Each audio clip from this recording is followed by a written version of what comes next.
No one on that bridge knew that a young man in his early 20s, bleeding from the skull and barely clinging to consciousness, would one day help change the fate of an entire nation.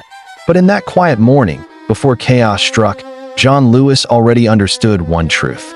Either he crossed that bridge, or freedom might never win. It was March 7th, 1965. The sun was rising slowly over Selma, Alabama, casting pale light over a city divided by fear, hatred, and courage. John Lewis walked silently among hundreds of marchers. Every step felt like the world was tightening around them. He had no weapon, no armor, only an unshakable belief that injustice could not survive forever. As he walked, flashes of his life returned to him like lightning slicing through the sky. He remembered being just a shy, skinny boy in Troy, Alabama, speaking softly but feeling his soul scream every time he saw a bus split between white and black passengers. While feeding the chickens in his yard, he practiced speeches to them. Yes, real speeches.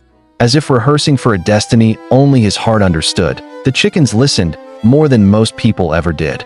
But reality was cruel, and he learned that too soon. He remembered the day he tried to enter a public library and was thrown out because of his skin color. He remembered watching his parents humiliated by racist laws. And he remembered the exact moment he first heard the voice of Martin Luther King, Jr., calling for volunteers to join the fight for justice. That moment split his life in two. The boy he had been, and the leader he would become. Now, standing on the Edmund Pettus Bridge, all these memories collided like a storm inside him. The air grew heavy. The marchers slowed their pace. And then he saw them. A solid wall of state troopers blocking the end of the bridge, armed with clubs, tear gas, and eyes burning with hostility. They didn't shout. They didn't move. They just waited. John's heart hammered so hard he felt it in his throat. But he did not turn back. That he couldn't. "Keep moving," he said, his voice steady despite the fear climbing up his spine. The crowd obeyed. One step, then another. The bridge felt alive, trembling under the weight of history preparing to erupt. Then it happened. A single command tore through the air like a gunshot. "Advance." Hell opened. The troopers charged. Screams burst across the bridge. Clubs swung like dark blades through the air. John Lewis didn't even have time to raise his hands.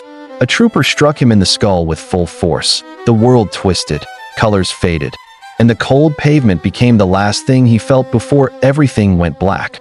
What no one knew, not the troopers, not the marchers, not even John himself, was that this exact moment would ignite a moral fire across the United States. The image of his blood pooling on that bridge spread like a shockwave through the entire country. It forced America to confront the monster it had created.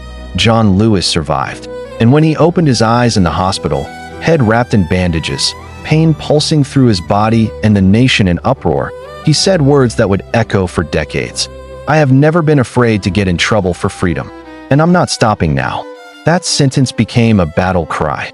From that day forward, the boy who once practiced speeches to chickens became a general of moral resistance. That he marched, that he spoke, that he confronted violence with discipline, that he challenged presidents, lawmakers, and the entire weight of a discriminatory system. But he didn't back down when they tried to silence him. He didn't stop when they threatened his life. He didn't yield when they told him his dream was impossible. And in the end, that same boy denied entry to a public library, became a member of the United States Congress for over 3 decades. Every time he stood at the podium, his eyes carried the memory of that bridge, not as a wound, but as a reminder of how far courage can push a human soul.